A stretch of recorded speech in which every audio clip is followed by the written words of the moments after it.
Kwa sababu jamii inatokana na familia. Yaani hakuna familia, hakuna kanisa na hakuna jamii.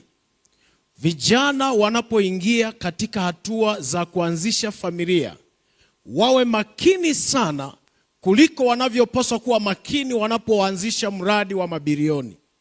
Kwa sababu akianzisha mradi akapata hasara, hiyo hasara ni ya kwake peke yake. Lakini ukianzisha vibaya familia, hasara ni kwa jamii nzima, hasa kwa kanisa na taifa kwa ujumla. Kwa hiyo umakini mkubwa unahitajika sana vijana wanapoingia katika kuanzisha familia. Angalia ni nani unayekwenda kuanzisha naye.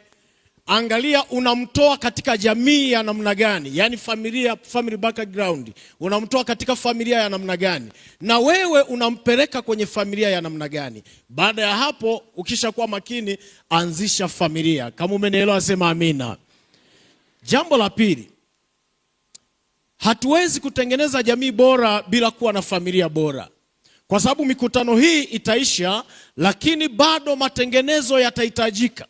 Mafundisho tuliyojifunza mahali hapa tunapaswa kwenda kuyafanyia kazi.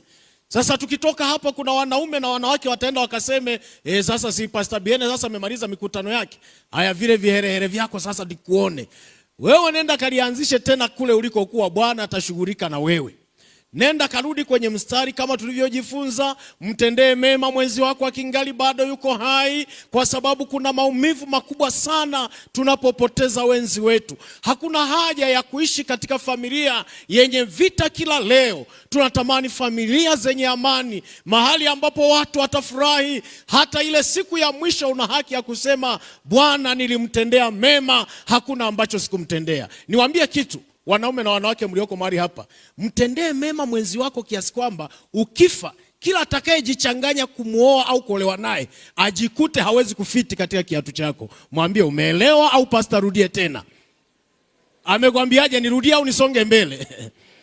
Yaani sikiliza, anasema hivi, mtendee mema mwenzi wako kiasi kwamba hata ukilala mauti, atakayejichanganya kumuoa au kuolewa naye ajikute hawezi kabisa kuziba pengo lako. Sasa wewe unaishi, halafu hata siku ya msiba anasema pengo lako halitazibika. Baada ya siku 2 pengo limeshazibika.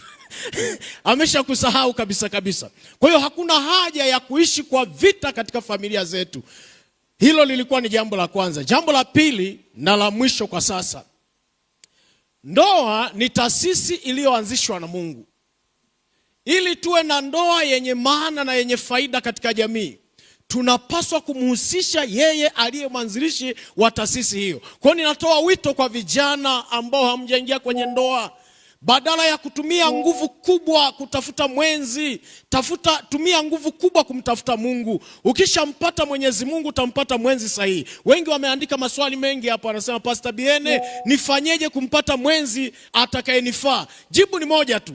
Ukishafaa kwa Mungu, Mungu atakupatia mwenzi atakayekufaa. Haufai kwa Mungu, basi Mungu naye ataruhusu ende namna hiyo. Tumsikilize sana Mungu aliyeanzisha familia, atatupatia familia zilizo njema. Wanaosema Mungu wa mbinguni nisaidie, haya niliyoyasikia katika familia yangu, katika ujana wangu, nikayatendee kazi kwa jina la Bwana, wainue mikono yao niwaombee kwa jina la Yesu.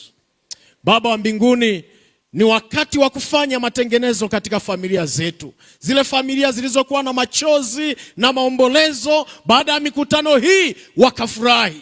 Wale waliokuwa wakienda kanisani wametangulizana mbali kama wanapima viwanja, waende wakiwa wameshikamana kama kumbikumbi. Wale waliokuwa wanalala na simu kama ni wahudumu wa mitandaoni, simu zikawekwe sebuleni kwa jina la Yesu. Wale ambao walikuwa wanakula wanaungurumiana kama mapaka, wakalishane kwa jina la Yesu. Na kila aminie akaseme amina.